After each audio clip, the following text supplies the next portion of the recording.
Our reading strategy for this week will be determining central message. Good readers can identify the big idea of a story. Authors often teach lessons or want us to learn something from their stories. The central message is the lesson the reader can learn from the story. It's the reason why the author wrote the story. It can also be called the moral of the story.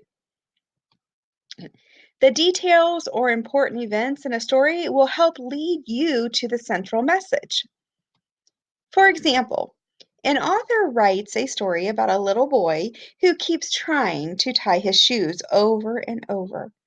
Each time the boy tries, he fails. Every chance he gets, he keeps trying to tie his shoes. One day, the little boy is so happy, he finally ties his shoes. The lesson the author wants you to learn in this story is to never give up or to persevere. At this time, I want you to pause the video, turn and tell your learning partner what is the central message of a story. Click play when you're ready to move on. Here are some central messages here are some central messages you may be familiar with. Stand up for what's right. Always be honest. Don't be greedy. Sharing is caring. Never give up. Be happy with what you have and don't judge a book by its cover. Now it's your turn. A boy watches a bully take kids' lunches each day at school. Finally, the boy has had enough. He gets all the kids together to tell the bully that he can't take their lunches anymore. What lesson does the author want you to learn? What could the central message for this story be? Well, let's break it down. To find the central message of the story, let's take a closer look at the important events. In the beginning of the story, the boy watches the bully take kids' lunches. In the middle of the story, the boy has had enough. And in the end of the story, the boy gets the kids together to stand up to the bully. Thinking about how the boy changed in the story can help me form the central message. In the end, the boy finally did something about the bully. A possible central message for this story could be to stand up for what's right or to do the right thing. Stories can have more than one central message. Some stories have a few different lessons that can be learned or a few different ways to explain their central message.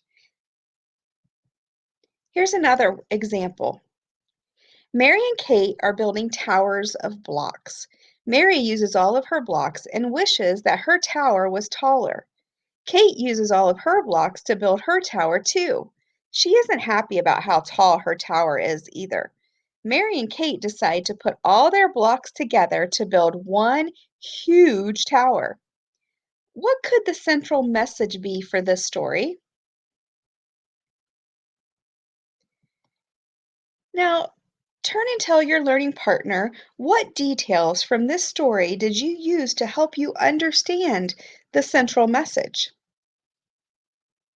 Pause if you need to. Some possible central messages for the story could be that it's good to work as a team or that sharing is caring. When identifying the central message of a story, you can ask yourself some questions. What are the most important events in the story? And how did the characters change in the story? Turn and tell your learning partner how do readers determine the central message of a story? I just want to add a few slides back, we talked about there can be more than one central message. So it's very important when you're asked to explain yourself, to give a central message, and to give details, that you give details to support your answer. If you're able to provide details to support your answer, then you're able to prove that your central message is correct. That's why it's important to do those when you have a written response to provide those details.